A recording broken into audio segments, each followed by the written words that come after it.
Est-ce que tes financiers sont capables de challenger tes opérationnels? C'est une grande question. Je dis pas juste dire plus ou au-dessus ou en dessous du budget. Je dis demander pourquoi. Je dis creuser, faire des plans d'action, être capable d'avoir des questions ouvertes, avoir de l'impact sur le terrain. Ce sont des compétences différentes entre l'analyse et l'impact. C'est ce dont on a parlé avec Marie-Pierre, directrice chez Orange. Au programme de cet épisode, on va parler de pourquoi ils ont changé le titre. Ils ne s'appellent plus contrôleur de gestion, mais finance business partner chez Orange. On va parler d'analyse, on va parler d'IA, on va aussi parler de la pénurie des contrôleurs de gestion qui est potentielle et qui peut arriver. Donc voilà, je vous remercie en tout cas pour votre écoute. Je vous invite aussi, s'il vous plaît, à liker, à commenter et si possible à vous abonner, ce serait cool, ça me permet aussi de développer le podcast et c'est vraiment super. En tout cas, je vous remercie, je vous souhaite une bonne écoute et n'oubliez pas, la finance, c'est aussi une question de mindset. Et j'ai une super nouvelle, et pour toi, et pour moi. Cette vidéo est sponsorisée, c'est mon premier sponsoring et je suis fier d'annoncer que CCH Tagetic est mon premier sponsor. J'ai dit que c'était une bonne nouvelle et pour toi et pour moi, à la fois pour moi parce que je suis très fier de faire cette collaboration avec un des leaders et un des outils que je place parmi les meilleurs largement, mais surtout aussi, cette vidéo n'est pas que un sponsoring vidéo pour le podcast, c'est aussi un sponsoring pour toi, car CCH Tagetic t'invite à leur événement InTouch le 22 septembre au Palais Brognard, et ça va être un des plus gros événements qu'ils ont organisé. Donc je vais te mettre le lien en description, viens, on sera très nombreux, et tu vas découvrir énormément de choses, et tu vas découvrir aussi pourquoi c'est le leader à la fois de la conso, car ça, pour ça on le sait, mais aussi du FP&A. Allez, à bientôt, et n'oublie pas, la finance, c'est aussi une question de mindset. Bonjour Marie-Pierre, merci d'avoir accepté de participer au podcast. Bonjour Jonathan, avec plaisir. Nous on s'est croisés initialement à la DFCG, hein, parce que tu es pas mal active, tu fais des interventions, tu as un profil génial. Je t'ai entendu passer dans le podcast CFO Radio et je me suis dit: «Mais pourquoi j'ai pas interviewé Marie-Pierre quand même?» Donc voilà, chose réparée. On va parler de plein de super sujets, tu as une belle carrière et mais justement pour, commencer, parce que tout le monde ne te connaîtra pas, sûrement les gens de la DFCG connaîtront, mais d'autres ne te connaissent pas. Est-ce que tu peux, te présenter rapidement, s'il te plaît? Eh ben, il y a pas de problème, avec grand plaisir de participer à ce podcast avec toi. Donc, j'ai 50 ans et ça fait, plus de la moitié de ma vie que je suis chez Orange. Voilà, j'ai calculé que j'étais rentrée chez France Télécom il y a 27 ans, 28 même. Je suis, contrôleur de gestion de formation. J'ai fait une école de commerce, j'ai fait un DESS de finance. Je rêvais de faire du contrôle de gestion industrielle, donc ça a été juste ma première expérience en alternance, mais je me suis vite rendu compte que c'était pas pour moi et j'ai eu cette opportunité de rentrer à l'époque chez France Télécom et j'en suis jamais repartie. Et quand je dis ça à mes étudiants, ils disaient: «Mais madame, vous vous ennuyez pas?» Eh ben, pas du tout. J'ai toujours fait plein de trucs passionnants, j'ai changé, j'ai fait, voilà, du controlling, de la compta, des IFRS, j'ai dirigé 2 départements de contrôle de gestion et aujourd'hui, j'ai évolué vers plus par un poste, RH. En fait, je suis, en charge de, alors officiellement, c'est je suis directrice de l'école Orange Campus Finance et Performance. Je suis en charge de l'école qui s'occupe du développement des compétences des financiers, des acheteurs et des collaborateurs de la supply chain du groupe parce que nous sommes tous, rattachés à une filière qui est rattachée à notre directeur financier. Voilà, OK. donc aujourd'hui sur ces sujets de formation. Ah, c'est top et beh, justement, en fait, moi, c'est cette, casquette un peu RH aussi parce que on a l'avantage là aujourd'hui de t'avoir un profil à la fois métier, qui comprend le métier, qui sait ce que c'est, ce que tu as mis les mains dedans et qui a aussi géré l'aspect RH et je pense que ça va être un peu le fil conducteur de notre discussion. Je vais te poser ma première question, celle que je pose à tout le monde. C'est quoi pour toi un bon business partner? Un bon business partner, c'est un collaborateur, c'est quelqu'un, qui comprend, qui sait faire le lien justement entre, au niveau finance, ses activités qu'on attend de lui en tant que financier. Donc typiquement, si c'est un contrôleur de gestion, heu, qui est en charge de faire des reporting, de faire le budget, de faire vivre la stratégie, de trouver des plans d'action, pour améliorer la performance et en faisant le lien avec les opérationnels, parce que comme je dis souvent, c'est pas le finance partner, enfin nous on dit finance partner, hein, donc je suis désolée, Mmh. on dit pas contrôleur de Ah gestion. ça sera la C'est pas question d'après, t'inquiète. voilà, c'est mais voilà, je me suis tellement forcée à plus dire contrôleur de gestion que maintenant je dis que finance partner. C'est pas le finance partner qui fait, c'est l'opérationnel. Donc si on veut être un bon business partner, il faut arriver, à engager aussi les opérationnels sur ces voies-là.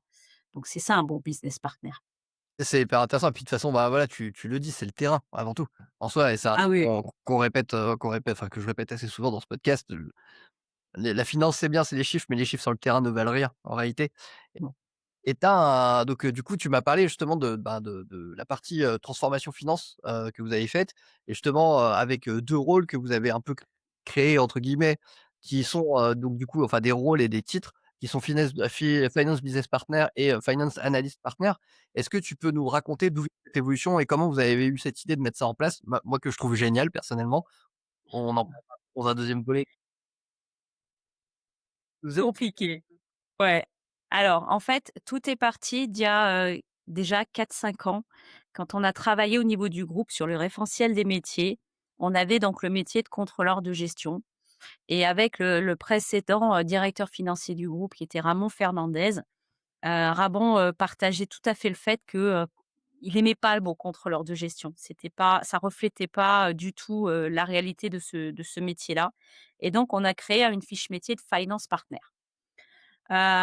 Qui a pris quand même, maintenant, assez bien en France, un peu moins à l'international puisqu'on a toujours une problématique d'harmoniser nos métiers, mais ça a plutôt bien pris quand même. Donc, nous, on a des métiers de finance partner.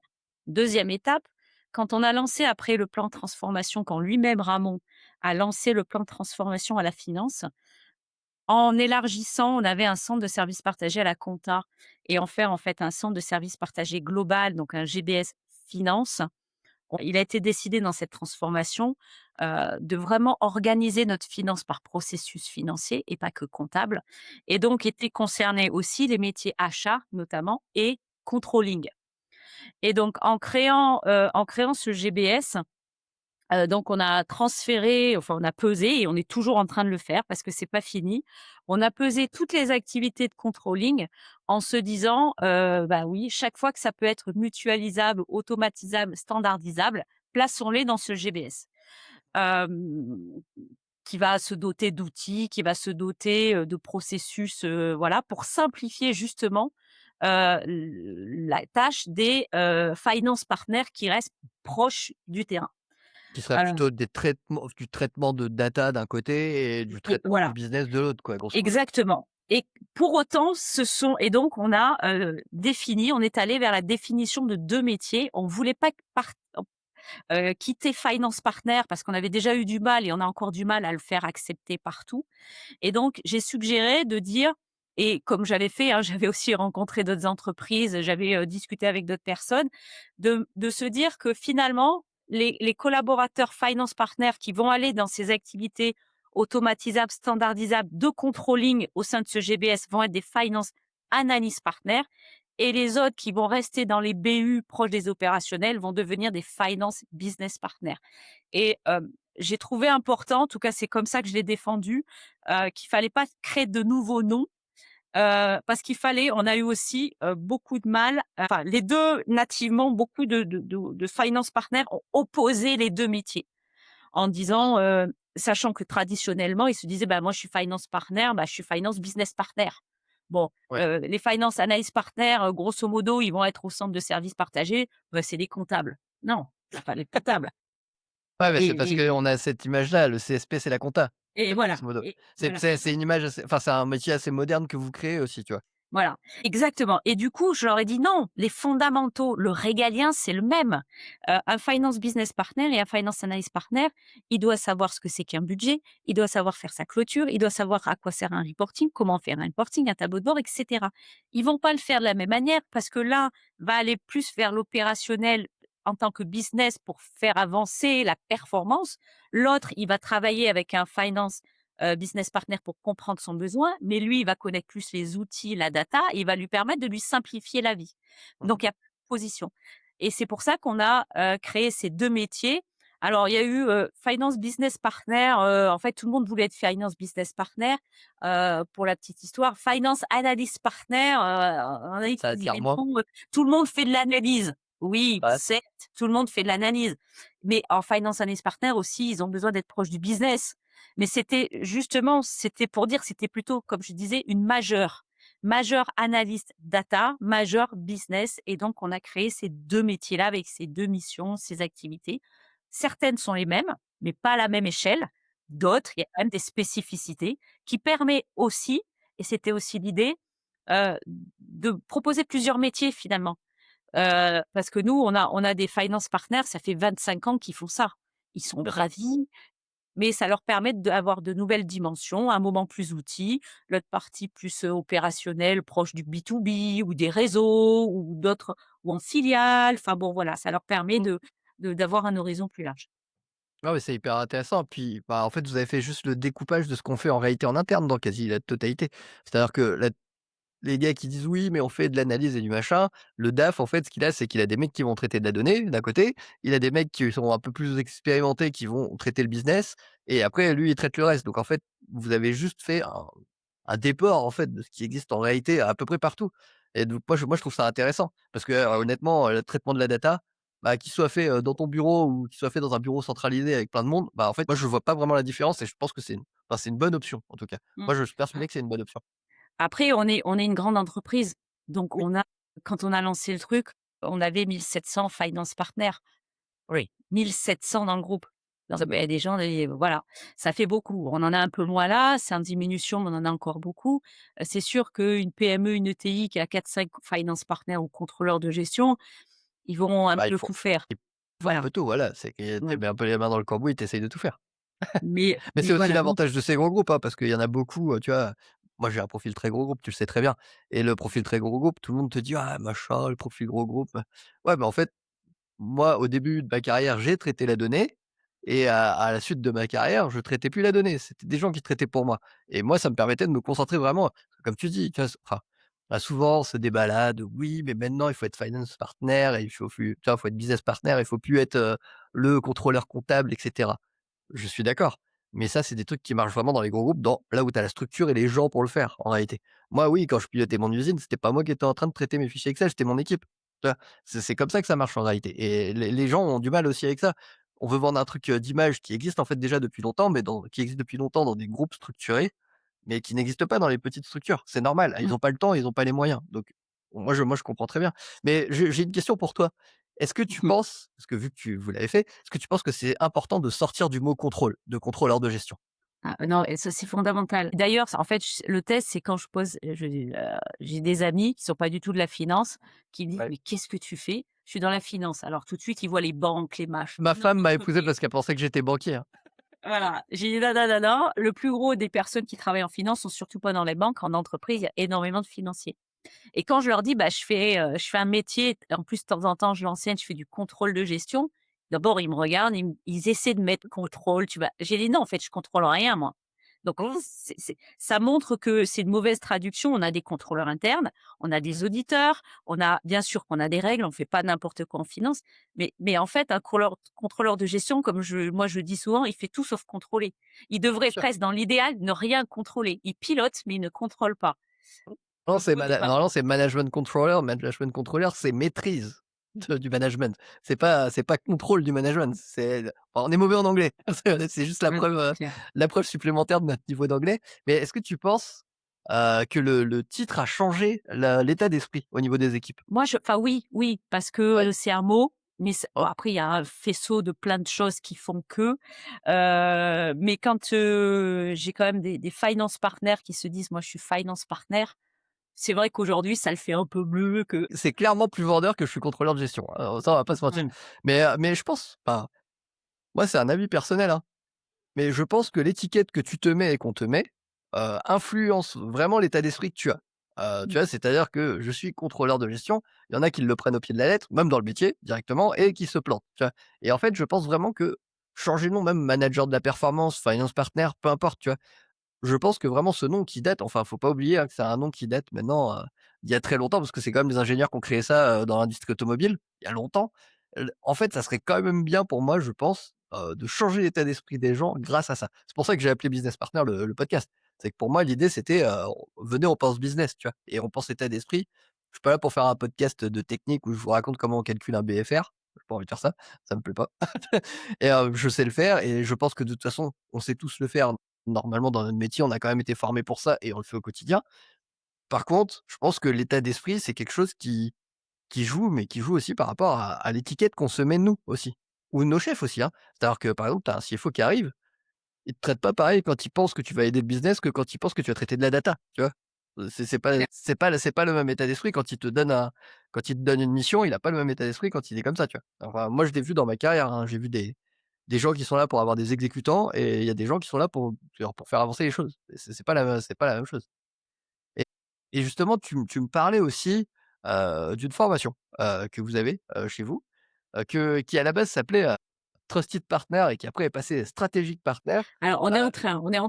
Tu en On train, pardon, ouais, je croyais que c'était fait. ouais. OK. Non, Est-ce non, non, ça y est, on est en plein est-ce dedans, que tu ouais. peux m'expliquer un petit peu et pourquoi, bah, justement, bah, pourquoi vous changez? Alors, bah, justement cette formation, on l'avait créée il y a 4 ans, Ouais.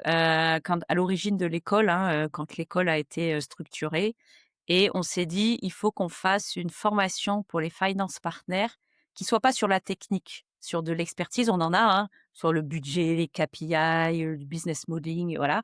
Mais il faut absolument qu'on adresse d'ailleurs peut-être à des, pas des finance partners débutants, mais au moins un petit peu, seniors de 3 5 ans d'ancienneté, la posture qu'on attend d'eux et la Bah, posture. juste aussi pour parce qu'on n'a pas que des gens de gros groupes, juste qu'ils comprennent. Dans des grandes entreprises comme la tienne ou mon ancienne entreprise comme Safran, moi j'avais la Safran University dans Ouais, lequel on a une université interne. Ça, c'est un ouais, truc que les gens, quand tu as pas vécu ça, tu arrives, tu as une université interne dans laquelle tu as des cours, tu as des gens, tu as des profs, tu as des intervenants extérieurs, tu as un vrai campus, quoi. Et je pense que c'est la même chose chez toi aussi. Ça, c'est un truc mmh. aussi pour des gens qui écoutent et qui sont pas forcément dans des grosses structures ou qui ont jamais bossé dans les grosses structures. Toi, tu parles de ça, hein. Vous faites des formations Bah, pour c'est vous en interne, quoi. voilà, c'est mon ADN. C'est-à-dire, comme je suis directrice de l'école, soit, on achète des modules externes. Ces modules externes et ou on peut les customiser, mais plus de la moitié des modules, en fait, on les a fait nous en interne et ils sont, proposés par des experts en interne qui font ça sur leur Ouais, temps libre. et c'est trop bien. Et tu vois, nous, on avait des les green belt, black belt et cetera qui venaient, nous faisaient des formations Lean Six Sigma et en fait, c'était des internes qui prenaient sur du temps, qui leur était alloué. Ils venaient et nous formaient. Enfin bon, après ça, si un jour vous avez la chance de goûter à ce genre de truc, franchement, c'est génial. Moi, j'adore. Mais bon, j'arrête de t'interrompre. C'était juste pour que les gens comprennent aussi le cas Alors voilà, de, donc voilà, tu as une école et tu as une école voilà. interne, du coup. Voilà, on a une école interne, tout à fait et donc on a un des modules qu'on avait créé avec un partenaire externe, hein, mais qu'on délivre, aussi avec un senior partenaire qui s'appelait Trusted, qui s'appelle encore on fait encore une session la semaine prochaine, Trusted Partner, qui aide sur une journée en fait, alors on compte de demi-journée, hein, parce qu'on fait ça en Teams, qui permet aux finance partners qui viennent d'échanger sur la posture et comment tourner en fait, tourner leur partie prenante et eux-mêmes plus vers l'action, vers la conviction que, produire, le budget. Enfin, comme je disais, les temps d'expertise, c'est fait ailleurs et on se rend compte que, aujourd'hui, en plus avec la transformation comme j'ai évoqué au début en cours et qui n'est pas finie et qui impacte aussi, pas que la finance, hein, tout le groupe est concerné. Il faut certainement passer une étape. Et pour passer une étape, il faut qu'on aille aussi plus loin, à la fois dans, nos finance partners doivent aller plus loin dans le changement de posture qu'ils doivent avoir Mmh. et avec des nouveaux outils, avec nos procédures aussi qui évoluent, avec l'exigence de leurs parties prenantes qui évolue et d'ailleurs beaucoup plus vers, une déclinaison stratégique des actions du groupe et c'est pour ça qu'on est on est en train de se dire d'ailleurs cette formation aujourd'hui, on va certainement l'ouvrir, on est en train de l'ouvrir pas qu'aux finance partners, à tous les financiers parce qu'il y a aussi tous les financiers qui doivent adopter cette posture de partenaire, d'accompagnant en fait, hein, de support aux autres et avec cette dimension beaucoup plus, stratégique, on a un nouveau plan stratégique qui va nous être dévoilé, en janvier et on se dit justement que c'est le bon moment à la fois on va conserver des choses dans cette formation parce qu'il y a des choses qui tournent, mais d'en introduire des nouvelles, pour les faire réfléchir et surtout aller plus loin dans quand on l'a créé typiquement Trusted Partner, on n'avait pas la dichotomie finance business partner, finance analyst partner, il y avait pas Ouais, encore le tout GBS. ça, c'est venu en Voilà, plus. voilà et tout ça, il faut qu'ils l'intègrent et il faut que et il faut aussi qu'ils sachent se vendre aussi, hein. Voilà, il faut qu'ils portent leur bâton de pèlerin et qu'ils se fassent, voilà et cette formation a plus aussi une bonne part, mais ça qu'on va garder, d'échanges entre pairs. 2, qu'est-ce que tu fais dans telle situation? Ah, tu as fait ça. Là, je me suis plantée, ça a pas marché. Ah d'accord, OK, donc c'est pas comme ça qu'il faut faire et des réussites aussi qui fonctionnent bien pour qu'ils s'enrichissent entre eux. Voilà. Ouais, bah, c'est top. Ah moi ça me fait là ce que tu es en train de me dire, ça me fait penser à moi ce que j'ai fait, mais chez Valeo. Ou alors Valeo, ils avaient pas l'université interne comme ça, mais en fait, grosso modo, on avait le réseau et en fait le parcours, on va dire, le chemin, du financier où tu commençais par ta Valeo Finance Academy. Bon ça fait un peu, la Starac, hein. Et en plus, on était dans un château et tout, tu vois? Et en fait mais par contre, c'était super parce que, bah, déjà d'une, ça permettait de créer du lien entre les financiers. Ça, c'est un truc qui est parce qu'on est tous dans notre quotidien, c'est pas facile. En général, quand tu es dans un gros groupe, tu es en lien avec, tes équipes directes, ceux qui cohabitent, on va dire, localement, dans le truc et avec, ton N+1, on va dire, grosso modo ou ton N-1. Ton réseau, il est quand même assez restreint et alors qu'il y a beaucoup de monde, comme tu disais, dans les grosses boîtes. Et en fait, là, l'avantage qu'on avait nous, bah, c'est qu'après, bah, moi, j'étais avec, des gars du Mexique, avec des gars de Thaïlande et cetera et c'est génial de pouvoir créer du lien et justement, ils nous challengeaient sur ça, sur notre vision du métier. Alors nous, c'était usine. C'était, comment ça se passe, dans l'usine? Qu'est-ce que tu fais toi? Comment tu contrôles ta matière? Qu'est-ce que tu et en fait, grâce à ça, on se passait plein de tips. Bon, c'était assez riche, c'était sur trois jours en général, mais sur 3 jours, en fait, on ressortait, bon, la tête un peu pleine en soi. Mais par contre, on arrivait avec plein de partages d'expériences et c'est pour ça que je trouve que c'est génial ce genre de formation et puis encore plus s'ils peuvent échanger, c'est top. Et pour toi, ça serait quoi du coup, le rôle du financier d'aujourd'hui? Le financier ou le finance partner, le Ah, le contrôleur? finance partner, moi quand je dis financier, c'est le contrôleur, enfin Les la partie le controlling finance finance quoi, partner? tu vois? Typiquement, enfin, je pense qu'on l'attend toujours sur ce qu'on appelle ses activités régaliennes. C'est-à-dire que pour moi, comme je dis toujours, celui qui porte le budget, celui qui porte les anticipations, les prévisions et cetera, c'est le controlling. D'accord. Donc on l'attend aussi, même si, nous, il y a encore des questions aussi à la clôture mensuelle, le comptable, le controlling, le finance partner qui fait quoi. Il n'empêche que, comme je disais, moi, c'est les auditeurs, c'est moi qui venais voir pour justifier les comptes, hein, sur tous les comptes Ah, opérationnels de PNL. C'était mmh, pas le comptable, hein. Bon, non. donc voilà, donc il y a forcément, il y a ces parties-là. Après, il y a ces parties de je dois produire des reporting, je fais ma business review, j'explique ce qui se passe, je sors mes plans d'action et cetera. Ça, ce que j'appelle le régalien du je calcule des coûts, voilà, je modélise, je fais des choses comme ça. Voilà, c'est les activités régaliennes du contrôle de gestion, du finance partner qui ne changeront pas. Après, on y reviendra si on va se faire aider par l'IA ou pas, mais c'est une autre, chose. Mais comme aussi, ce que nous on constate, c'est qu'on a de moins en moins de finance partner. On est, bon OK, 1 700. Je crois qu'aujourd'hui on ne doit plus en avoir que 1 500. Heu, c'est une décroissance, enfin, c'est une population en décroissance. Pour autant, on va pas se retrouver à zéro. Voilà. Ah ça c'est clair. Mais il y a de l'optimisation à faire et quand, à la fois grâce à l'automatisation, mais on demande aussi aux finance partners d'évoluer justement, comme je disais, sur cette posture, sur, aller beaucoup plus challenger les opérationnels. Aujourd'hui, jusqu'à présent, nous les finance partners, enfin moi je le voyais avant quand j'étais, sur du B2B, ce côté réseau, on passait surtout, bon j'avais une équipe aussi, hein, mais notre temps à faire du Excel, du PowerPoint et à essayer d'expliquer les écarts Ah, entre 2 sources de coûts. on y y passe beaucoup de Passionnant, temps, hein, ça fait voilà. partie du jeu, hein. J'étais frustrée parce que moi je préférais venir avec un chiffre qui était partagé par le vendeur parce que sinon lui là, il arrivait, il me disait: «Mais attends, j'ai pas le même chiffre que toi, on va essayer d'expliquer l'écart», même quand on avait 1 000 € d'écart.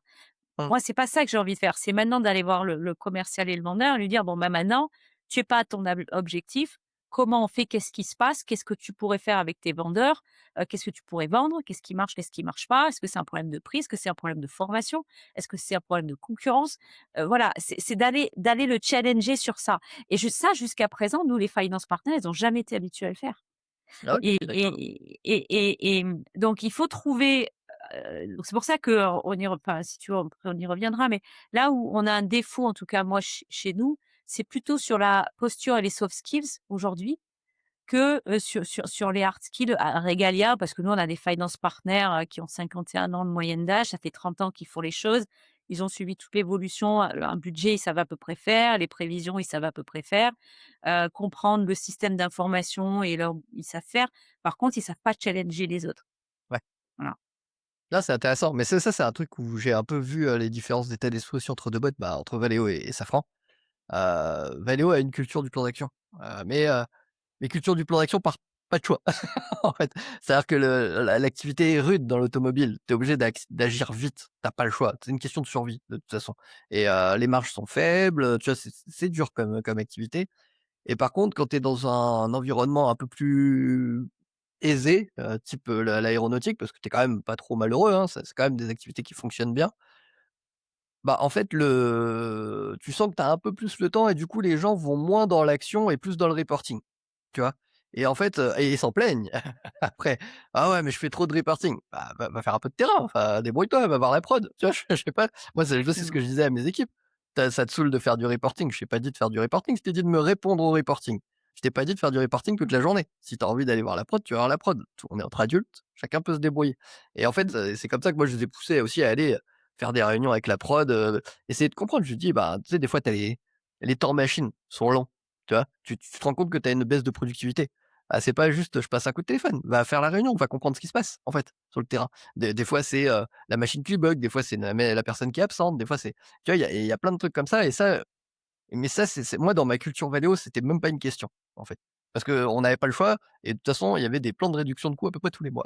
Donc donc quoi qu'il en soit, tu allais challenger tes plans de réduction à chaque fois et puis voilà, on était spécialistes de ça et tu apprends à grandir comme ça, mais c'est pas le cas partout et c'est intéressant en tout cas et en fait et ce que tu me disais aussi me fait penser à un truc. Je sais pas si tu te rappelles, à la journée du contrôle de gestion, il y avait Paul Dargenlieu qui est passé, qui a parlé justement du parcours, des contrôleurs de gestion et je l'ai interrogé dans le podcast. Je sais pas quand vous passerez l'un et l'autre, mais je l'ai interrogé et c'est intéressant parce que cet état d'esprit, ça reflète aussi, le parcours des gens. Il disait c'est justement tes inducteurs internes, c'est un petit peu ta psychologie interne qui fait que tu mets ton rôle là où il est et c'est clair, je suis 100 d'accord avec lui.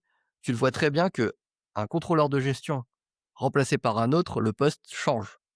Parce que son état d'esprit change la totalité, en fait, du scope et soit tu as un mec qui est sur data, reporting, machin et tout, et il va faire que ça. Soit tu as un mec qui est plutôt business, je dis un mec ou une femme, hein, bien sûr, ou une femme qui est plutôt business et à ce moment-là, ça change la donne et ça, bah, je pense qu'on c'est dur, en fait, parce que c'est piloter l'humain, au niveau du métier. C'est que tu peux avoir Bah, oui. autant de fiches de poste que tu veux, même si tu mets la même, à la fin, c'est l'humain qui décide et qui va décider un petit peu où il met son cran, en fait. Je suis entièrement d'accord avec toi parce que nous, on a, bah, peut-être comme vous après chez Safran, mais on a finalement potentiellement des fiches de poste qui sont identiques. Typiquement, moi, quand j'étais, patronne du controlling, des unités réseau, on était 5 unités réseau en France. On avait la France coupée en 5. Bon, on était 5 à devoir faire normalement la même chose. En B2B, on était 13, mais il y en avait pas un qui faisait de la même manière et c'est pas que de l'histoire et propre à son réseau qui est pas le même, parce que globalement le réseau télécom, à Brest, c'est le même qu'à Bordeaux et à Marseille, hein.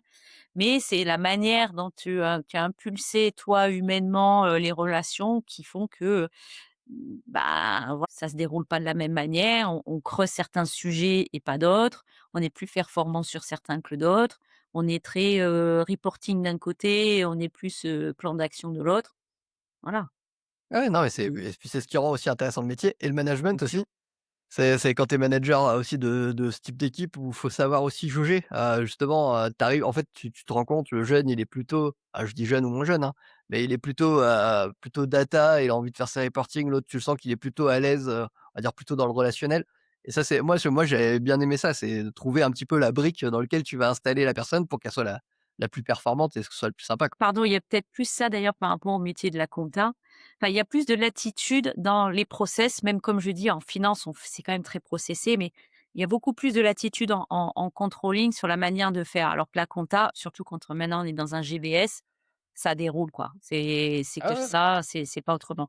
Et moi je trouve que c'est ce qui fait l'intérêt du job, c'est qu'on peut toujours apporter sa touche en controlling, le complètement. perso, même si voilà, on essaie de structurer, on essaye, mais il y a cet avantage, ce business, même si on a le même, mais qu'on est peut-être plus avec des parties prenantes qui vont elles-mêmes réagir différemment, qui ont leur propre passé et qui ont peut-être des objectifs ou leur vision de voir leurs objectifs différents. On fait, aussi un peu comme on le sent, enfin voilà, pour y arriver. C'est ça qui est top, parce qu'il y a pas Bah il y a pas de recette avant même de commencer son poste. Non, bah, tout comme on dit, toujours, il y a pas qu'un CFO. CFO, c'est un titre, mais en réalité, il y a 1 million de CFO différents. En fait, selon la boîte, selon la position du DG, selon le contrôleur de gestion, c'est exactement la même chose et c'est ça qui rend le boulot aussi, super sympa. Parce que je te dis, tu peux y créer ta place, tu peux y créer à ta personnalité, en fait, ton poste. Moi, c'est pour ça que j'ai aimé ce métier, en fait. Alors que moi, je suis atterri dans, j'ai atterri dans ce métier parce que c'était la crise et que je voulais un boulot. C'est comme ça que j'ai atterri dans ce métier et en fait, j'ai appris à l'apprécier parce que je me suis rendu compte qu'en fait, bon, au début, tu es un peu exécutant, la tête dans le truc, tu apprends, tu vois? Et au début, tu as un peu de mal, tu mets pas ta patte, forcément sur le métier. Au début, tu es plutôt là en train d'absorber la connaissance que les gens te passent et après tu te rends compte et puis au fur et à mesure des managers que tu commences à croiser, tu te rends compte de comment tu as envie d'être, en fait. Moi, c'est comme ça que je l'ai perçu en tout cas, c'est au fur et à mesure des managers, j'ai vu des trucs que je voulais faire, je voulais des trucs où je voulais vraiment pas faire comme eux et en fait, tu te rends compte qu'après ton rôle, tu arrives à l'adapter et moi, je trouve ça génial, en fait, dans notre métier mais justement dans l'adaptation, il y a le meilleur ami de tous les financiers, c'est Excel mais voilà, comment tu fais toi dans un groupe, comme le tien qui est quand même énorme, pour amener, bah, à la fois une culture data et une culture outil? Alors c'est un combat de tous les Ouais. jours. C'est pas facile, hein, de les faire sortir un Excel, hein. Bah, ah non, non, c'est pas évident. Alors, c'est bien parce qu'on a toujours des geeks ou des précurseurs Mmh. et en fait aujourd'hui, on s'appuie sur eux. Alors on les appelle, des ambassadeurs ou eux-mêmes ont fait des trucs où les autres se disent: «Ah waouh, tu as réussi à faire ça avec Power BI, et non maintenant j'utilise un Power Query. Attends, Power Query, c'est quoi Power Query?» Bah, alors voilà, je t'explique bon et donc c'est comme ça maintenant que mais c'est compliqué parce que moi en termes de développement de compétences, je pourrais et c'est ce que je dis au patron, moi j'ai le budget qu'il faut pour accompagner parce que, heu, le développement des compétences, c'est pas que de la formation. C'est pas parce qu'on est formé qu'on est compétent ou qu'on a acquis des compétences. Néanmoins, notamment sur ces outils-là, la première des choses à faire, c'est de se former parce que, Ça, c'est c'est clair. quand même pas forcément intuitif. Donc moi, ce que je leur dis, c'est j'ai du budget de formation, pour, en plus customiser, sur des sujets, finance, pour pas que la personne se retrouve avec un marketeur, un RH, à faire, voilà. Mais ça a du mal à partir. Alors je suis contente parce que j'ai eu quelques demandes cette année et là, maintenant, je commence déjà à en avoir pour l'année prochaine. Donc je me dis: «Si je double, Mmh. si j'arrive à doubler» C'est les effets cumulés. et à embarquer parce que, des et je pense que la reporting agency aussi qui commence à prendre son ampleur côté GBS justement et qui montre tout ce qu'elle sait faire avec la richesse de ses outils, montre, que, bah, ils sont obligés d'y aller et finalement, ils sont contents d'y aller parce qu'ils gagnent du temps. Ils ont quand même compris, la plupart que donc ce temps gagné ou parce qu'ils sont moins nombreux, comme on est en décroissance, ils peuvent vraiment se tourner vers ce qu'on appelle les activités à plus grande valeur ajoutée. Pour autant, on leur demande pas d'être des spécialistes de Power BI, de Bien sûr. Python ou de Power Query, mais il faut quand même savoir naviguer et quand ils font un cahier des charges ou qu'ils émettent un besoin de développement, quand on sait comment fonctionne l'outil et qu'est-ce qu'il peut délivrer, on est plus clair sur notre demande et on va plus vite. Donc voilà, donc c'est ça qu'on est en train de travailler, mais c'est pas évident. Bah, Après, on aura tu es toujours des tenté à rédacteurs, hein. oui, bien sûr. Bah, tu faisais tu en fait, moi, j'ai fait beaucoup de profils, enfin, j'ai mis en place des BI chez Valeo, chez Safran et cetera. Tu sais, la première question qu'on me pose à chaque fois, c'est: «Je peux l'extraire en Excel?» Je dis: «Tu m'as demandé de te faire un tableau de bord automatisé, mais tu veux quand même l'extraire dans Excel? Tu es sérieux?» Mais ça, Ouais. c'est dur, mais c'est quoi, toi, les freins que tu observes le plus souvent, justement? Pourquoi les gens, ils ont un peu ce frein, à ton avis? La C'est première un des peu choses discours philosophique, hein, là, mais ouais, ouais, alors la première des objections qu'ils me font très concrètes et je peux concevoir, c'est qu'ils me disent: «J'ai pas le temps pour me former». Je ah, peux c'est le vrai que concevoir. nos plannings sont quand même super chargés. Voilà. C'est dur de placer des formations. Après, quand on veut vraiment, on organise son emploi du temps et la question aussi, on dit: «Ah bah, mon chef m'a mis une réunion au dernier moment à tel endroit, m'a demandé ça», bah, tu as qu'à lui dire, Bah, je le fais plus «Gentiment, tard. faut que tu saches parler à ton chef». Bon, je comprends que certains, c'est pas facile et cetera, mais il y a ça. Après, en fait, il faut être exemplaire, il faut leur prouver c'est un peu aujourd'hui comme l'IA générative en fait, hein, on a le même sujet, c'est, qu'est-ce que ça va changer dans mon quotidien? Et quand ils auront vu par rapport à leur job, que c'est pas, de demander à ChatGPT de planifier les vacances ou de refaire son CV, mais qu'est-ce que moi, en tant que financier, ça va m'apporter dans ce que j'ai à faire tous les jours, que là, on est en train de gagner et là, justement, on est écouté. Ça va, t'aider à accélérer ton reporting. Putain, je passe encore une semaine à le faire et mon chef me dit que ça va jamais. Heu, Comment je peux gagner? Ma business review, ça fait 5 ans qu'elle a la même tête. Bon, là, on est en plein budget. Comment je peux me préparer à anticiper les objections qu'on va me poser sur le budget? Là, moi, j'ai fait un atelier avec une équipe centrale là-dessus. Ils étaient bluffés parce qu'on a pris une business review et déjà, on lui a en promptant correctement, on a fait plusieurs actions, on lui a demandé plusieurs actions. La première, c'était de sortir les incohérences sur les 35 slides, notamment sur les effectifs. Bon, bah, il a dit à page là, il y a tant d'effectifs, à page là, il y a tant d'effectifs et chaque fois, c'était pas le même chiffre. Alors, parfois, d'un slide à l'autre, ça se comprend que ça soit pas le même. Je dis, si on parle en CDI ou en ETP ou c'est pas le Bien même sûr. scope, mais n'empêche que en 30 secondes, il a vu quand même qu'il y avait 2 incohérences qui étaient vraiment vraies. Donc Ouais. ça, la directrice du contrôle de gestion, elle a fait: «Ah oui, bon déjà ça aide». Après on a avancé, comment tu peux reformuler ton commentaire? Quel pitch, il peut m'aider quand je présente tel slide? Quelles sont les objections que je pourrais avoir? Quelles sont les questions qu'on pourrait me poser? Et du coup, ça leur a fait préparer et ça, on lui a posé aussi la question: «Qu'est-ce qui tu penses ambitieux ou pas ambitieux?» Voilà et donc tous ces éléments-là, alors ça a apporté pas mal de plus-value à améliorer son support pour sa business review, à corriger, à se préparer aux questions que le grand chef allait poser où on n'allait pas être confortable. Alors je dis pas qu'ils ont tout préparé, mais voilà. Typiquement, quand on leur présente ça, bah, une des réactions d'un des pourtant c'est un patron du controlling, quand on a fait cet atelier, il fait: «Mais mon job va disparaître?» Et là, on lui a dit: «Non, ton job va pas disparaître, ton job va être différent». C'est clair. Voilà. Mais ça, c'est la tu sais, bah, moi, j'ai installé Power BI il y a 13 ans, donc quand ça faire, tu vois? C'était, Power BI n'existait pas encore et ça a été la première réflexion des contrôleurs de gestion sur site parce que quand je leur ai montré que j'arrivais à pomper la donnée de tout leur SAP et d'arriver à faire des controlling, tu vois? Moi tout seul, en fait, ils me disent: «Ouais, mais tu vas me piquer mon job». Je dis: «Ah mais j'ai pas que ça à faire, hein, déjà, d'une et de 2 en fait, non, je vais juste le modifier. C'est-à-dire que moi, je vais t'apporter du benchmark par rapport aux autres que tu ne peux pas voir en plus et on va aller beaucoup plus vite et on va s'améliorer. Moi, je vais te dire ce produit-là» parce que nous, c'était ça mon projet, c'était de faire des marges par produit pour savoir sur les lignes de prod exactement la marge qu'on avait par produit. Et je lui disais: «Mais moi, comme ça, je sais que pour le même produit à exact, on va dire, définition, en fait, l'exact même produit, je sais que celui-là, je te le sors à X et celui-là, je te le sors à Y.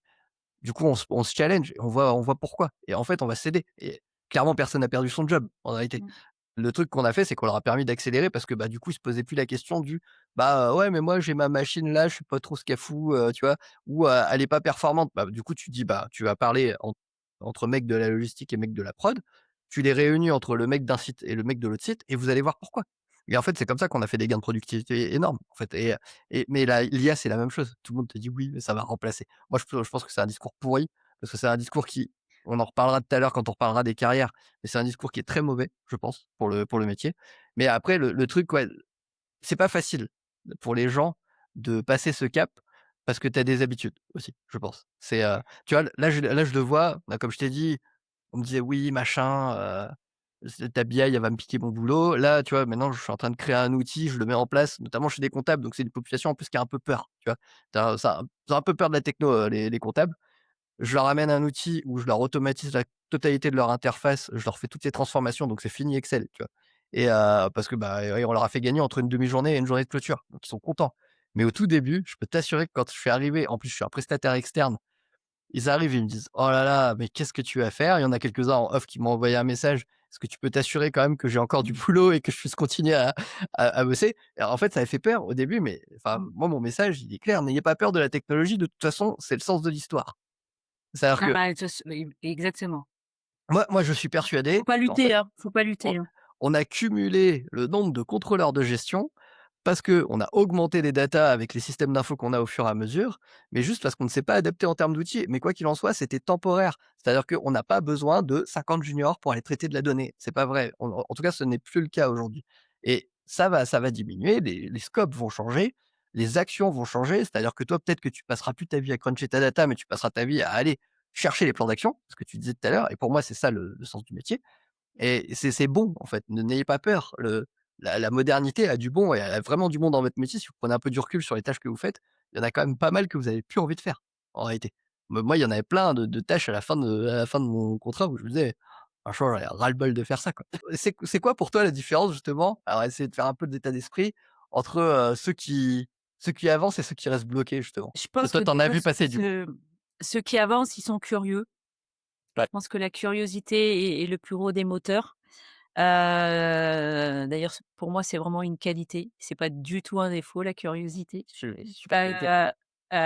Et c'est pas une question d'âge, hein, Ah du non, c'est tout. Moi, clair. j'oppose pas, les vieux grincheux et les jeunes, non, pas du tout. Nous, on a des seniors qui sont, même parfois beaucoup plus bluffants que des Moi, je jeunes j'ai qui beaucoup se de pensées préparent. pour Olivier qui va de partir à la retraite, de chez Safran. Il nous latait tous en biais, il était trop fort. Et juste, il s'est intéressé, il était au taquet, il adorait ça. Voilà, donc c'est la curiosité et c'est de se dire aussi, dire du fait aussi, il y a 2 choses d qu'il faut intégrer. C'est, il faut arrêter de vouloir faire de la perfection Ouais, aujourd'hui. Peut-être qu'en passant 5 minutes, on a 90 du résultat au lieu de passer une semaine qui est très bien et et voilà qui permet de et décider, en fait. voilà, c'est parce qu'en fait, il faut qu'on aille plus vite aussi, hein. Tout s'accélère comme tu l'as dit tout à l'heure. Donc à un moment, on a plus les moyens d'attendre une semaine pour avoir un truc à 100 de toute façon C'est clair. et de se dire aussi, si on fait de son mieux, et qu'on se trompe, c'est pas grave. Et il y a encore chez nous alors moi je suis dans une boîte, un peu comme toi, hein, culture d'ingénieur, hein, bah, il faut pas que je me trompe. Bah si, en fait. On peut se Bah si, ça fait tromper partie de l'apprentissage de toute façon. et c'est comme ça qu'on apprend tant qu'on fait pas 2 fois la même connerie. Ouais, Voilà. clairement. Donc je pense que c'est ça et si on a cet état d'esprit-là, ben, on peut relever tous les défis. Et c'est un des états d'esprit qu'il faut avoir aussi face à l'IA. Bah, tu l'as pas précisé, mais vous utilisez ChatGPT, mais c'est du ChatGPT interne sécurisé, hein. Oui. Les Oui. parce Oui, que oui. les gens commencent pas à s'imaginer les trucs, mais avec Non, non. l'IA, clairement, tout n'est pas parfait. Enfin, l'IA n'est pas parfaite, Oui. et elle est au début, hein, c'est pas elle est au début. Le truc, date des années 60, donc bon, il y a aucun problème. Mais par contre, on va dire que les LLM et ceux qu'on utilise actuellement, c'est plutôt du 2022, quoi. Donc du coup, faut aussi prendre ça en tête et avoir conscience que, bah, il y a des erreurs et c'est pas les erreurs qui sont problématiques. Moi, je l'utilise tous les jours. L'IA, c'est devenu dans mon quotidien et à partir du moment où tu l'utilises comme challenger, en fait, c'est énorme l'apport que ça a. Moi, je me dis maintenant parce que moi, je l'ai pas eu du coup, chez Safran. Si je l'avais eu chez Safran, mais en fait, j'aurais gagné un temps de fou. Tu peux même pas imaginer comment mais avec des erreurs aussi parce que j'aurais fait galérer. La machine, il faut lui apprendre aussi. Ça, c'est un truc, et en fait, c'est comme à ton stagiaire, hein, à ton super stagiaire. C'est que, bah, tu lui fais faire un truc, c'est faux. Bah, tu lui fais recommencer, tu lui dis: «Voilà ce qui a pas été, faut remettre ça, faut faire ci, faut faire ça». Si tu prends pas ce temps-là, comme tu apprends à une personne, en fait, tu avances jamais, en fait, avec ce genre d'outil. Tu as raison en disant que, tu l'utilises comme un challenger. Je crois que c'est ça aussi qu'il faut qu'on ait en tête avec, c'est une aide. Alors quand on est un peu, allez, bah, tu plus jeune que moi, mais on a quand même de l'expérience, voilà, donc on va pas nous vendre n'importe quoi. Donc on a un esprit critique qui arrive à challenger les choses et justement quand on a une production par l'IA générative, typiquement, on arrive à savoir c'est bien, c'est pas bien, faut que je le reprenne. Là où je suis, plus prudente, c'est par rapport aux jeunes générations, Ouais, je suis qui ont carrément d'accord. plutôt tendance à prendre ça, tel quel en disant: «Bah, voilà, le tableau il a été fait, le commentaire est fait, là, c'est top». Bah, oui, c'est pas parce que c'est écrit en français sans faute d'orthographe que si tu vas Oui. regarder derrière à l'intérieur, c'est ce que j'essaie de montrer à mes étudiants, il a mis un mot là, c'est une grosse co c'est une énormité, voilà, Mmh, non, mais c'est clair. Mais on peut faire un contresens. non, non, mais c'est clair. Bah, ça, enfin, on peut faire une digression là-dessus, hein, il y a aucun problème parce que je suis complètement d'accord avec toi et tu sais, moi, la peur, c'est même pas pour moi, mes enfants, en fait, leur apprendre l'esprit critique, dans notre métier, en plus, c'est ça, hein, nous, c'est l'esprit critique en réalité. Tu arrives, on te donne un chiffre, ton chiffre, tu es pas censé le croire, à 100. Tu es là pour le compter, mais le compter, aller le challenger, aller poser des questions aux gens, leur dire: «Bah, écoute, pourquoi on a ça?» parce que tu sais très bien qu'il peut y avoir des événements qui peuvent te cacher la forêt, en fait, en réalité. Et le truc, c'est que je suis persuadé que si on continue dans le sens actuel, je sais pas si tu as vu le film Idiocratie? C'est un film où en fait, tu as 2 personnes, qui sont cryogénisés et qui sortent 20 ans plus tard et en fait sont des gens lambda, voilà, c'est un militaire lambda et une journaliste lambda qui sortent et en fait la population est devenue complètement débile et c'est eux les 2 plus intelligents de la Terre, tu vois? Et en fait, c'est terrible, mais en fait, si ceux qui sont curieux, regardez-le ce film, ça pose vraiment des questions philosophiques sur ce qu'on est en train de faire, en fait. On est en train de réaliser quelque chose qui est que de toute façon, on sait très bien l'humain est feignant, on lui donne plus haut la plus haute potentialité de devenir le plus feignant de la planète et en fait, on va devenir bête. En fait, c'est terrible, mais il y a vraiment des chances de devenir idiot à la fin. Et c'est enfin, ou ça me fait penser aussi à Wall-E. Je sais pas si tu vois Wall-E, le dessin animé de Disney. Wall-E, ils sont tous sur leur chaise, ils se ressemblent tous. Le mec, il dit: «Ah, c'est bleu, c'est génial», boum, ils se mettent tous en bleu. C'est un peu le risque qu'on a. Les gens, quand on si on prend un peu de recul sur ce genre de film, réfléchissez quand même parce que l'IA, elle est là pour nous challenger et pas là pour faire à notre place. Si vous commencez à tout faire à votre place, à la fin, vous serez plus capable de réfléchir à autre chose. Moi, j'en suis persuadé. Mais par contre, faut pas faut se braquer non plus. C'est-à-dire que de Mmh. toute façon, elle va vivre même dans notre quotidien, on le voit très bien. Il y a pas eu d'adoption de technologie aussi rapide que ça. Ça n'existe pas. C'est la première technologie qui, en à peine 3 ans, a été capable de toucher la quasi-totalité du monde entier. Donc quoi qu'il en soit, elle va venir et dans notre métier, elle va venir aussi. Soyez pas réfractaires. Par contre, utilisez-la intelligemment et faites-la utiliser intelligemment aux juniors aussi. Tu ce que tu disais, le problème, c'est que si tu dis, bah, de toute façon, sinon, tu as 2 choix. Soit tu élimines le junior parce qu'en fait, l'IA fait mieux, en réalité. Mais demain, tu te retrouves avec une pyramide des âges qui est terrible et en fait, au final, tu y arriveras plus jamais. Parce qu'après, vas-y, va pour recruter, ça c'est un peu plus compliqué et va pour passer la connaissance, la formation et cetera. Ça va pas être évident. Soit tu prends tes juniors, tu les formes à l'IA pour que au lieu de recruter 5 juniors, bah, tu en prends 1. Tu vois? Et en fait et grâce à ça, tu as quand même une passation des connaissances et des machines qui fonctionnent. En tout cas, moi, c'est ma vision de l'IA et Mmh. voilà, en tant que manager, moi, j'invite quand même les managers et les directeurs à réfléchir à c'est quoi ma roadmap? Parce que la roadmap, elle est pas dans 20 ans, hein. La roadmap, elle est dans les 4-5 ans à venir. S'ils ont pas pensé à leur modèle de comment ils vont faire les passations de connaissances et comment ils vont former les équipes pour ne pas avoir autant de turnover, ah ça va être important. Mais justement, c'est le moment de passer sur la carrière parce que c'est quand même un de tes volets importants. Hem, donc on parle beaucoup de carrière, de mobilité, d'attractivité de la finance. C'est pas forcément facile comme métier, mais justement, comment on donne envie aux gens, bah, d'évoluer et de bouger? Parce que j'ai toujours vu 2 profils. Tu as le profil, jeune dynamique ou même pas jeune dynamique, mais dynamique en tout cas et qui a envie de bouger quasiment tous les 2-3 ans, par soit ambition, soit ennui. Ah c'est l'un ou l'autre. Ou soit tu as quand même des gens qui ont jamais envie de bouger. Oui. Comment on gère ça? Comment on donne envie aux gens d'avoir des évolutions? Sans C'est une excellente question. Ça nous accapare pas mal, en ce moment dans l'équipe de la filière. Alors, moi, je suis moins en ligne directe, mais je travaille bien avec les collègues, les talent managers, justement chez nous.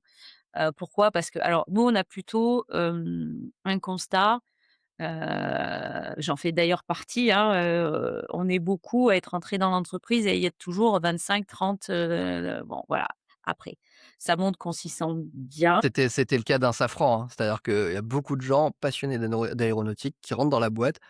Les salaires sont bons, les traitements sont très bons aussi. C'est-à-dire que les gens sont bien traités, au niveau RH, il y a un truc et du coup, les carrières sont longues à l'intérieur.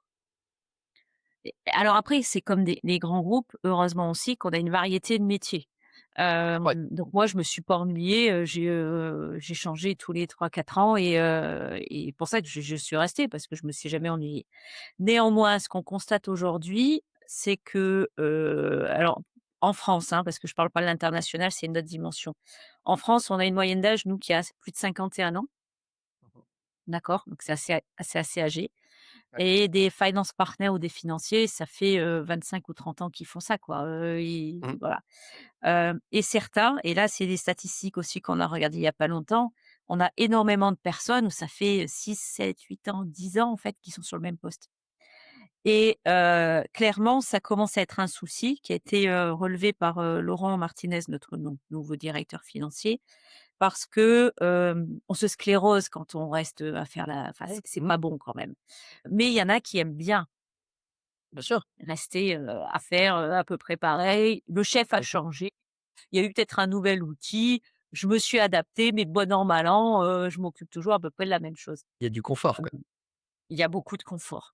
Sauf que, aujourd'hui, nous, on a vraiment un gros, gros plan de transformation, notamment en France, au-delà de la finance, qui fait que, des personnes qui se voyaient bien, juste encore 10 ans, faire ça, bah, en fait, leur poste disparaît. Mmh.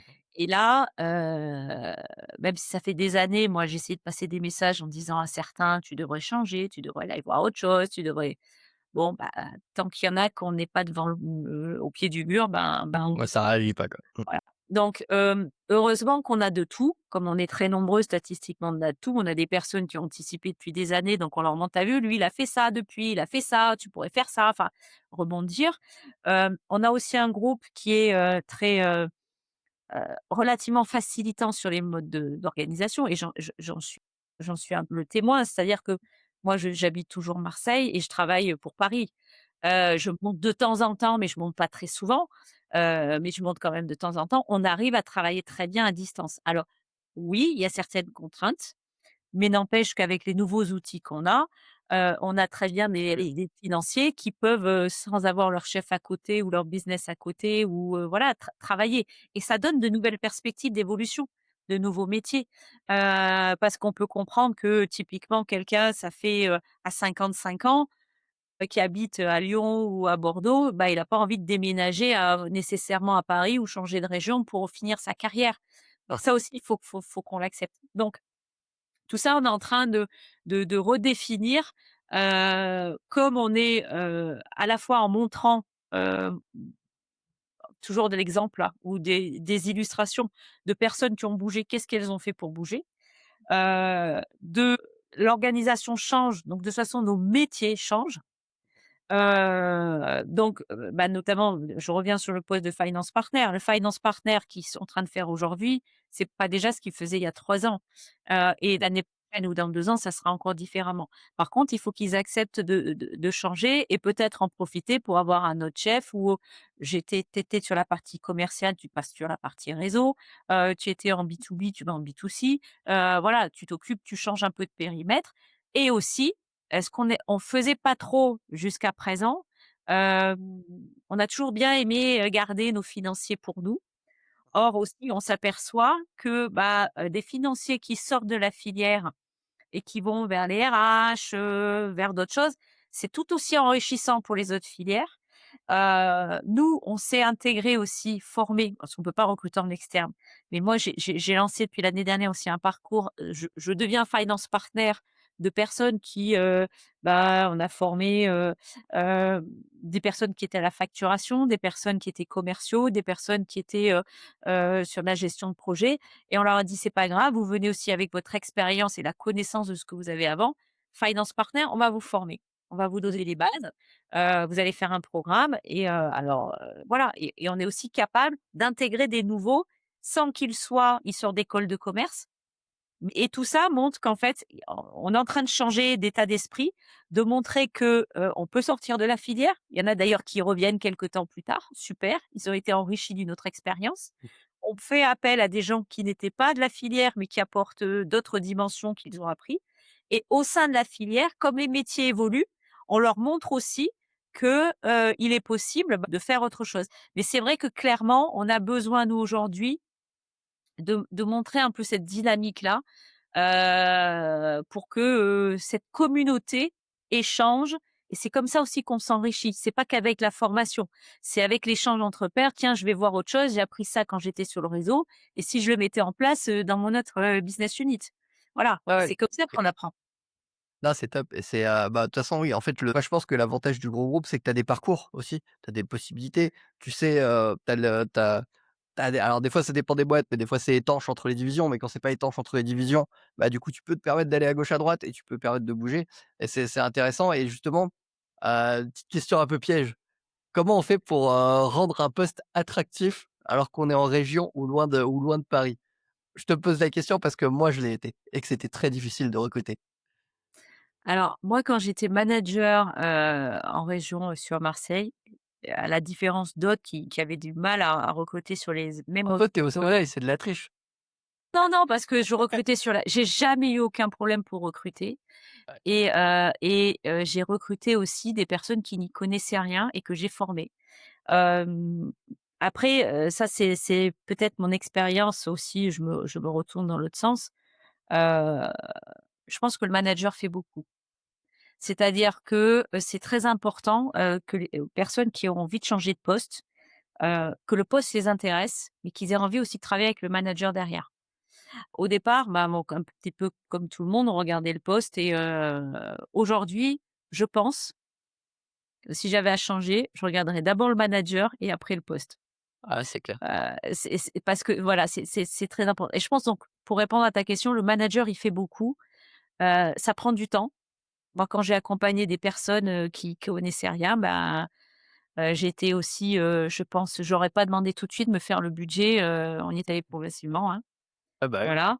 Elles se sont trompées, je les ai toujours dit: «C'est pas grave». Voilà. «Est-ce que tu as compris pourquoi tu t'es trompé?»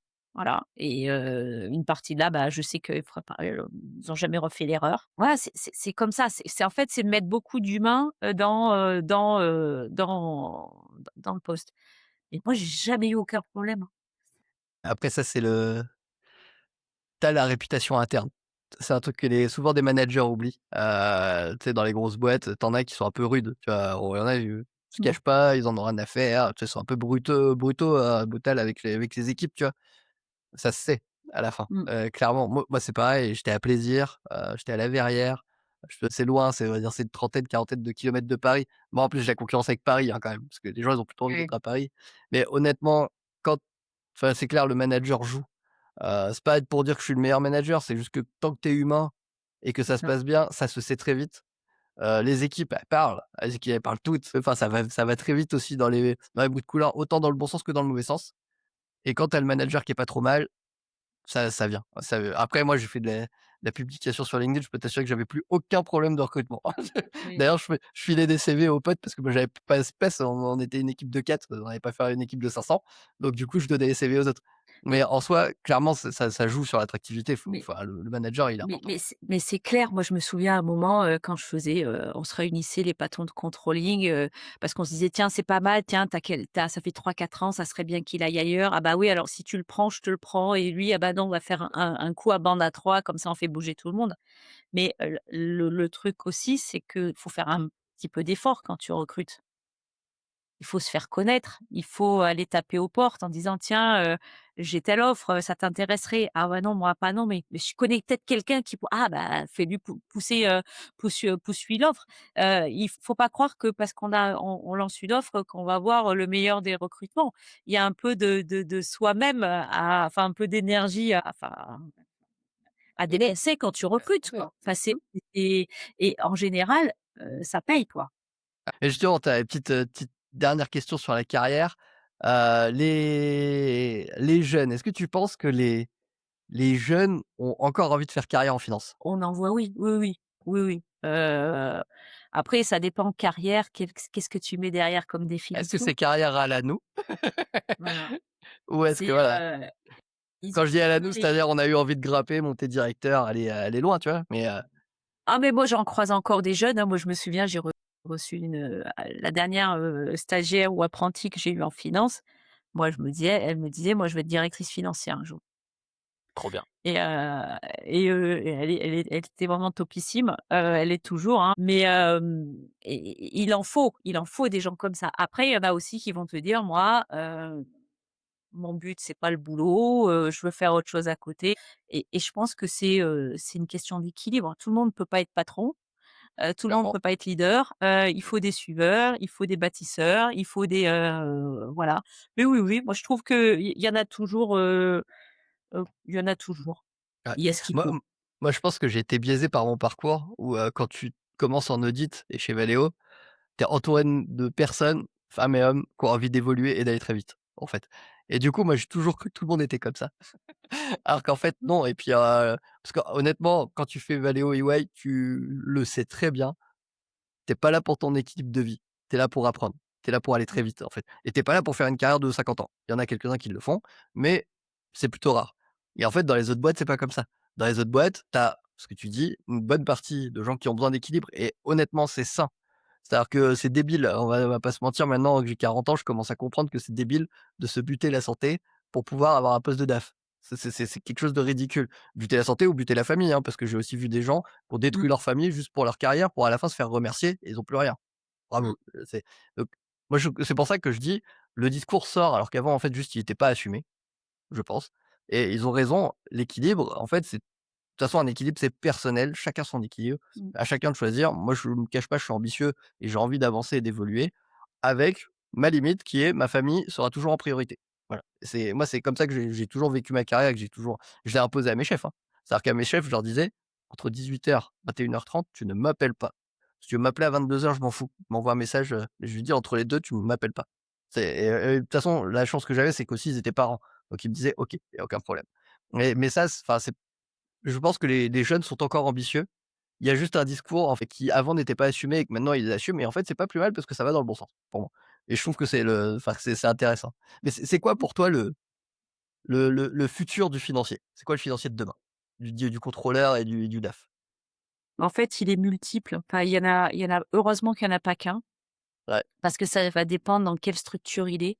On a quand même clairement, enfin, quand on l'a dit au tout début, hein, finance dans une grande entreprise, c'est pas une ETI et c'est pas une PME. Hem Et du coup, les profils qui sont recherchés, il y en a, ils sont différents et ce qui est bien parce qu'en fonction, comme tu l'as dit, de tes attentes, toi, de ton ambition, tu vas pouvoir te dire: «Bah, j'ai besoin, moi, je veux toucher à tout, dans une petite structure, aller très vite». Ben, va surtout pas dans un grand groupe, hein. non, Voilà. c'est clair. Et change peut-être de petite structure et au fur et à mesure, tu auras envie Ou de tu vas ça. dans des filiales de grands Ou groupes, tu des vas en petites filiale filiales. et Mmh. et tu reviens surtout pas au siège. Ah, c'est clair. Voilà, et il y en a au contraire qui vont dire: «Moi j'aime bien changer, mais j'ai besoin d'être rassuré et d'être dans un groupe qui a des valeurs dans lequel je m'inscris et je me reconnais». Et il y en a qui vont dire: «Moi ce qui m'intéresse c'est ma région. Je commence dans cette ETI, je fais ça et je changerai et j'irai dans une autre et voilà, et je commence en audit et je fais du controlling et finalement, j'ai envie d'être directeur financier. Et il y en a qui vont te dire: «Bah, moi, je fais que du controlling, c'est ce qui me plaît». Et il y en a qui vont dire: «Bah, je sors de la finance et je veux faire, directeur général et ou passer en marketing ou en RH», voilà, ou sur des sujets SI, par exemple. Et en fait, il est multiple et ce qui est ça qui est bien, donc il y a pas de choix imposé, il y a pas de parcours type. Par contre, il faut savoir qu'il y a une multiplicité de chemins possibles. Encore faut-il savoir par quoi on veut commencer. Heu, on n'est pas forcément être sûr de la destination finale, hein.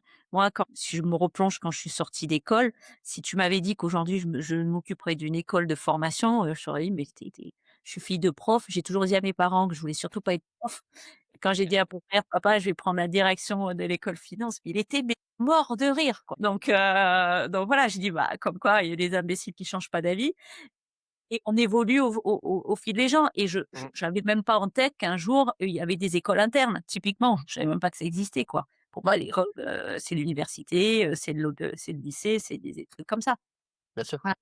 Donc il est multiple. Donc je réponds pas à ta question, mais en tout cas, je T'as raison. pense qu'entre les nouveaux outils, les nouvelles possibilités, le financier, il est protéiforme et c'est aussi à nous de nous le construire. Moi, si je peux finir juste un conseil là-dessus, ce qui est important, c'est soi. C'est qu'est-ce qu'on a envie de faire soi? Pourquoi j'ai envie de me lever le matin? Pour faire quoi? Et je pense que c'est, quand on a compris comment on fonctionne, qu'est-ce qui nous fait quel est notre moteur, qu'est-ce qui nous plaît ou ce qui nous plaît pas, en tout cas ce qu'on ne veut absolument pas faire, ben, on choisit et on avance et on a finalement plein de possibilités.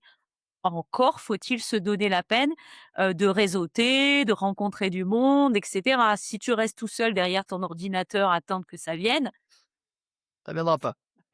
je suis pas sûre, voilà.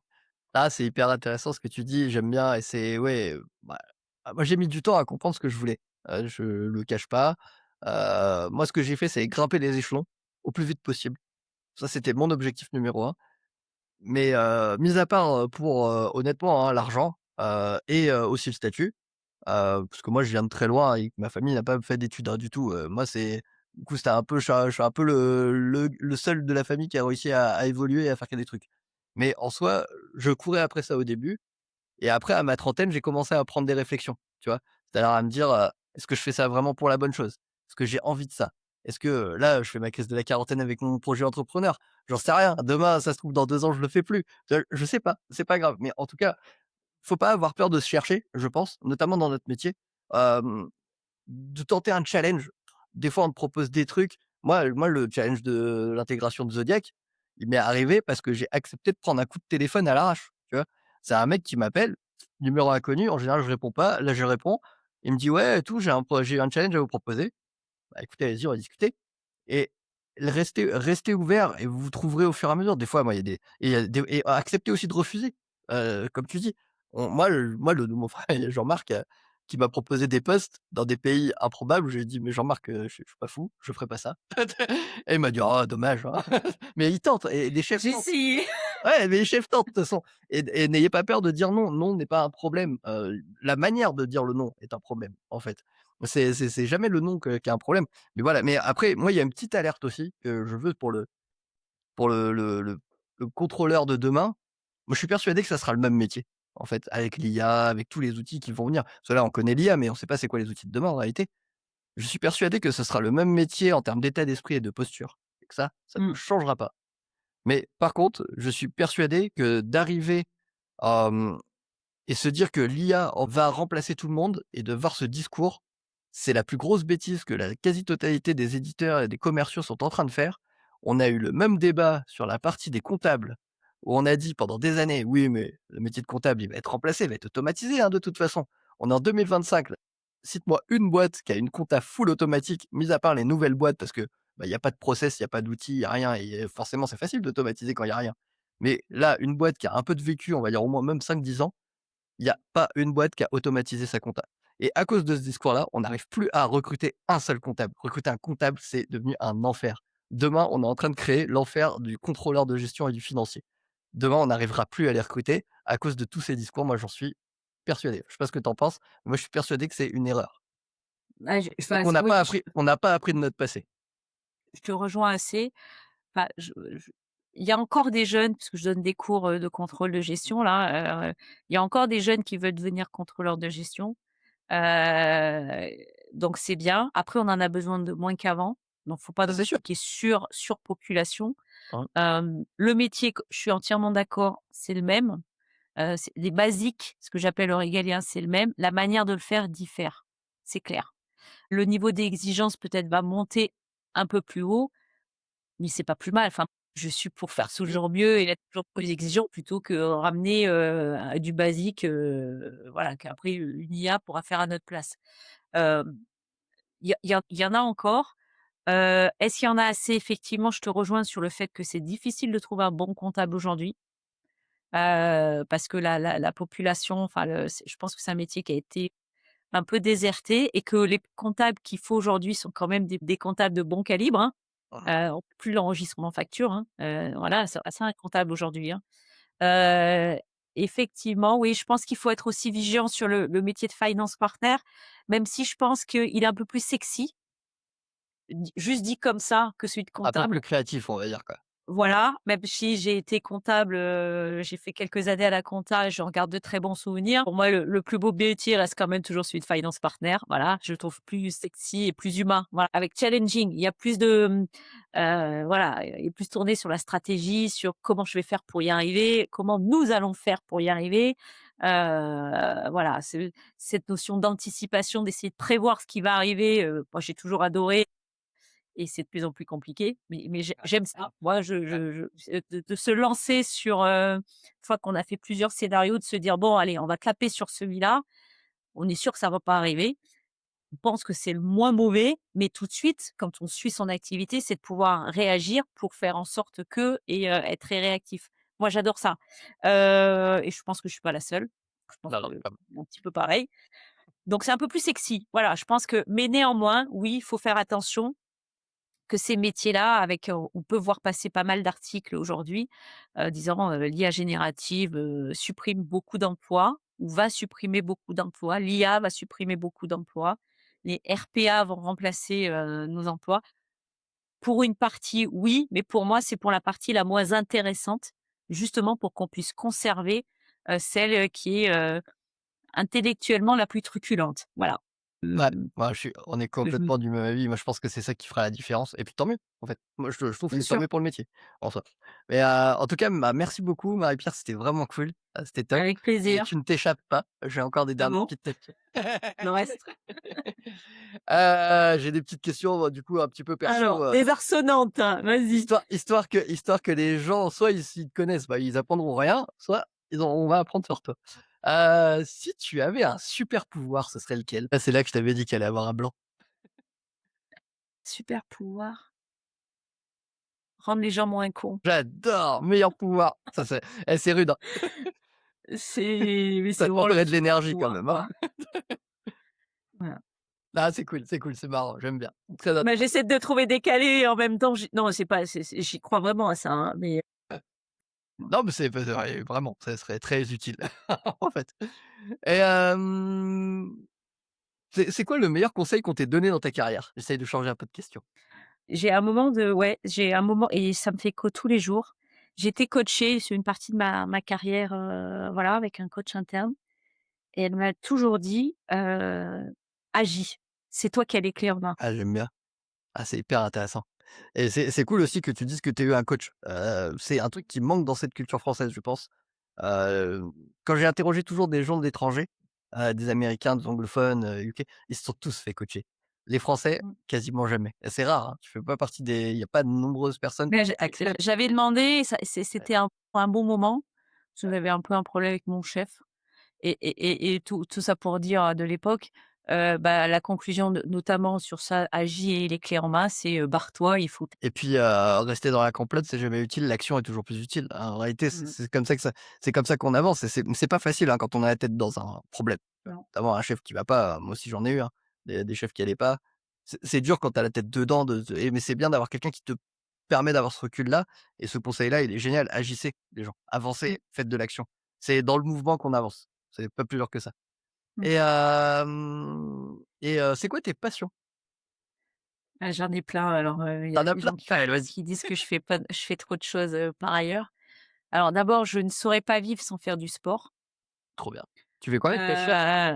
Bah, mon kiné me disait encore ce matin que je suis folle à continuer à jouer au hand, toutes les semaines. Ah oui, c'est trop bien le hand. Donc voilà, en équipe loisir, mais on fait des Bah ouais, je matchs, on comprends. fait des trucs. Donc ouais, à 50 ans en mixte, hein, je tiens bien sûr à le dire qu'il y a surtout plus de garçons que de filles.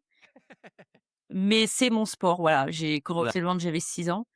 Après, je fais pas mal de sports, je cours, je fais de l'aquabike et j'ai un autre sport qui me tient beaucoup à cœur, c'est la plongée sous-marine. Ah, trop cool. Ouais. C'est Je dans un bel endroit pour. Voilà, bah, voilà. Donc je fais ça. Après, je fais du chant lyrique, voilà, je fais du piano, j'adore lire, voilà. En fait, je peux pas rester sans rien faire, donc il faut toujours que je fasse quelque chose, on prend l'âme de mon entourage, mais bon, voilà, je sais pas, j'adore faire la cuisine, j'aime bien mon jardin, j'aime bien Trop bien. En tout cas, bah, merci beaucoup Marie-Pierre. avec Bah, j'invite ceux plaisir. qui ont envie de te poser, des questions à se connecter. De toute façon, je ferai les posts, donc je te mettrai en avant et puis, ça sera l'occasion aussi de rediscuter de ce sujet-là. Donc n'hésitez pas à vous connecter à Marie-Pierre, à aller lui poser des questions aussi. Je suis sûr que tu es sympa et que tu réponds. Mais et ouais, mais challenger, hein, si vous dites: «Ah, je suis pas d'accord avec ce que tu as dit», voilà, moi je suis prête à discuter, Ah, j'aime comme Heu, on a non, non, mais attends, j'ai une vision qui est peut-être pas la bonne, hein, alors je suis très marquée orange, voilà, je suis désolée, mais j'essaye justement avec la DFCG, avec les différentes rencontres de s'ouvrir, d'avoir un état d'esprit ouvert et j'espère ne pas me tromper, enfin, dans ce que je fais aujourd'hui, mais voilà, s'il y a des personnes qui ont d'autres idées, qui sont pas d'accord, qui ont une autre vision, mais vraiment n'hésitez pas parce que je pense que c'est comme ça aussi qu'on s'enrichit tous. En tout cas, moi, c'est comme ça que je m'enrichis et si je peux aider, aussi d'autres personnes qui veulent aller plus loin sur une thématique, faut pas hésiter non plus si on peut partager un peu plus précisément nos expériences. bah, écoute, c'est trop Avec cool. grand Moi, plaisir. je fais mes petites mentions de fin, oubliez pas de liker, de vous abonner. Maintenant, je suis devenu un podcasteur, hein, tu vu ça un peu? Likez, vous abonner, après, bah, quand vous passez sur le profil, merci pour les commentaires, les likes aussi, c'est cool et voilà, j'espère que cet épisode vous aura plu et à bientôt Marie-Pierre. Un grand merci à toi, Jonathan, pour tout ce que tu fais, c'est top. Continue.